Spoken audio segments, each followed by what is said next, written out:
Good day, here are the top stories from the Philippine News Agency. President Ferdinand Marcos Jr. personally visited Barangay Sampaloc in Talisay, Batangas, dubbed as Ground Zero, most impacted by severe tropical storm Kristine. During his visit this morning, the President personally distributed financial aid to 10 selected recipients from Talisay and Agoncillo at Talisay Municipal Hall. This after offering a Holy Mass attended by families of victims and residents in Barangay Sampaloc. President Marcos also presented a 10 million peso check from the Office of the President to help support Talisay, Agoncillo, Lemery, Cuenca, and Balete municipalities. The President oversees the delivery of 159 housing kits worth 6 million pesos donated by the Metrobank Foundation, with additional support from the Department of Human Settlements and Urban Development. In Laurel, Batangas, President Marcos oversees an additional distribution of assistance granting 10,000 pesos each to 10 farmers and fishermen, along with a 10 million peso check to support ongoing recovery efforts in the area. He also leads a turnover of 200 housing material kits donated by the Metrobank Foundation. The President also ordered various government agencies to strengthen disaster preparedness efforts to mitigate the impact of typhoons and other natural disasters. He particularly directed the Department of Science and Technology to improve early warning system and the Department of the Interior and Local Government to provide timely and relevant information to the LGUs. President Marcos earlier declared November 4 as a day of national mourning for the victims of Typhoon Kristine. The Presidential Communications Office announced on Sunday that government assistance has reached 1.1 billion pesos for victims of the recent tropical cyclones. Nais ko pong ipaabot ang aming taus-pusong pakikiramay sa bawat Pilipinong naapektuhan ng Bagyong Kristine. Itinalaga natin ang araw na ito bilang National Day of Mourning sa ilalim ng Proclamation No. 728. Batid namin na hindi madaling maibsan ang sakit na inyong pinagdadaanan.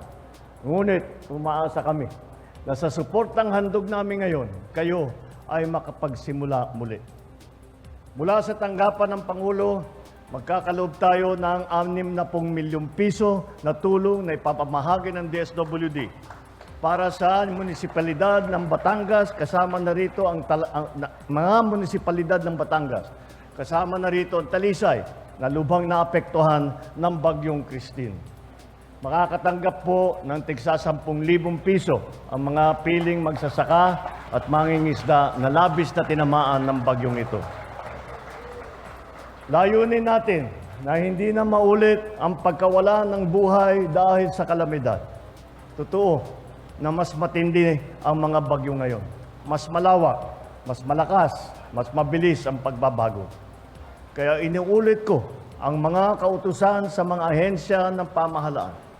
Una, inaatasan ko ang DOST na pagbutihin ang kanilang warning system upang makapagbigay ng napapanahong babala sa mga panganib dulot ng mga bagyo. Inatasan ko na rin ang DOST at DILG na siguruhin ang tama at maayos na komunikasyon sa mga lokal na pamahalaan upang maging handa naman sila pagparating ang kalamidad. Patuloy din ang programa ng DILG ng Operation Listo na ang layon ay palakasin ang disaster preparedness ng ating mga LGU para sa paghahanda, pagtugon at pagsusubaybay sa mga sakuna. President Ferdinand Marcos Jr. met with governors of the Bangsamoro Autonomous Region in Muslim Mindanao to boost collaboration in the government toward achieving lasting peace and prosperity. The meeting happened ahead of the start of the filing of certificates of candidacy for BARMM's first ever parliamentary elections set on May 2025. In a statement, the Presidential Communications Office said the President joined the meeting of Special Assistant to the President Antonio Lagdameo Jr. and Mindanao Development Authority Chairman Leo Magno with BARMM's governors. The PCO said Lagdameo held a comprehensive consultation to solidify cooperation among national and local leaders to ensure peaceful, transparent, and credible elections next year. Marcos and the BARMM leaders also discussed ways to push through with the government's development agenda as well as strategies to address the region's challenges. Last month, the Bangsamoro government asked the Supreme Court to re-include Sulu in the region, citing its importance as part of the Bangsamoro narrative. The High Court earlier granted Sulu's petition for exclusion after the province rejected the Bangsamoro Organic Law. In other news, the House of Representatives vows to prioritize the ratification of the proposed 2025 national budget as Congress reconvenes today. House Majority Leader Manuel Jose Dalipe said they are waiting for the Senate to pass the proposal for the 6.352 trillion peso national budget. He said they hope to convene the Bicameral Conference Committee and ratify the BICAM report before the Christmas break on December 20. Aside from the national budget, Dalipe said other House committees will also be busy in their function of exercising oversight powers. This includes a hearing by the Quad Committee on Philippine Offshore Gaming Operators or POGO, illegal drugs, money laundering, and extrajudicial killings. The quadcom is set to hold a hearing on November 7, where former President Rodrigo Duterte is expected to attend. Meanwhile, the Committee on Good Government and Public Accountability will also probe into the confidential funds of the Office of the Vice President. The House will also focus on the remaining measures in the Legislative Executive Development Advisory Council priority list, namely the Budget Modernization Bill, National Defense Bill, amendments to the Agrarian Reform Law, and amendments to the Foreign Investors Long-Term Lease. The Philippine Air Force and its counterparts from the Royal Brunei Air Force provided essential supplies to storm-hit Calaguas Island in Camarines Norte. In a statement, Philippine Air Force spokesperson Colonel Maria Consuelo Castillo said both air services used their Black Hawk helicopters to transport the family food packs provided by the Department of Social Welfare and Development to the island residents on November 2. Castillo said the mission shows the strong partnership between the Philippines and Brunei Darussalam, as well as their commitment to regional security and humanitarian assistance. They were joined by the Philippine Army's ground troops and personnel from the DSWD in Bicol and the Office of Civil Defense. The National Disaster Risk Reduction and Management Council called on everyone to stay vigilant and be prepared as Tropical Storm Marce approaches the country.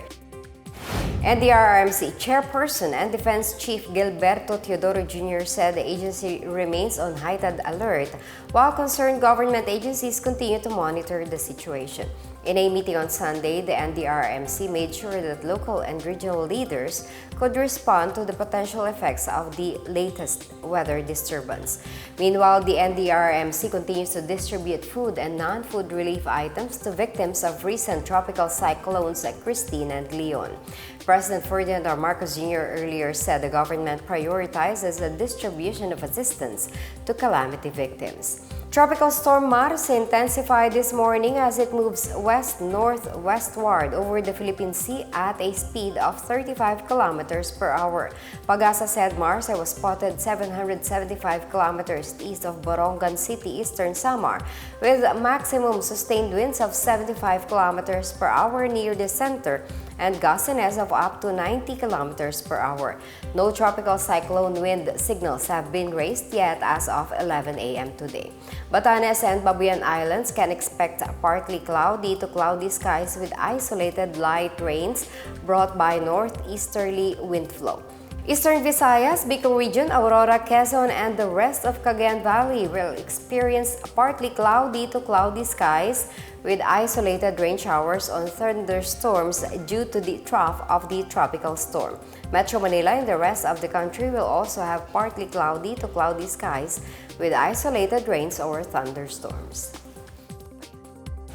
And that's the latest and the biggest stories on the PNA headlines. For more news updates, visit our website pna.gov.ph or our Facebook and X account, Philippine News Agency. The PNA Headlines is also streamed via the Servicio Facebook page. You may also watch the PNA Headlines through the Philippine News Agency's YouTube account and via the News and Information Bureau website under PNA News. It's 51 days before Christmas. I am Marita Muahe. This is the PNA Headlines, bringing stories that unite the nation.